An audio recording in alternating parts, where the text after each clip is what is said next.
नंतरचं पाऊल, एक तर मला आत्महत्या करायला लागेल, एक तर मग उपोषण करायला लागेल तिथे जाऊन, एक तर नाहीतर काम बंद करायला लागेल. माझे वर्कर आहेत ते तिथे, ते बंद करायला लागेल.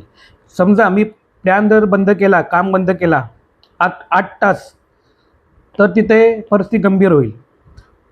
ऑलरेडी तो प्लॅन बंद आहे. प्लॅन बंद असल्यामुळे टँक, तिथे 2 टँक आहेत, त्याच्यावरती तारपत्री टाकलेले आहे स्मेल नाही येण्यासाठी. समजा 8 तास काम बंद झाला तर इथे भोपाळसारखी परिस्थिती होणार, गॅस वायू होणार. याच्या अगोदर या प्लॅनमध्ये 2 वर्कर माझेच स्वतःचे आपले वर्कर 2 डेथ झालेले आहेत. स्मेलमुळे त्यांना अटॅक आला होता त्यांना. कंपनीने अजूनपर्यंत ते विषय लपवून ठेवलेला आहे. त्या वर्करांना मग अजून पण कुठल्याही प्रकारचा इन्शुरन्स हिशोब दिलेला नाही.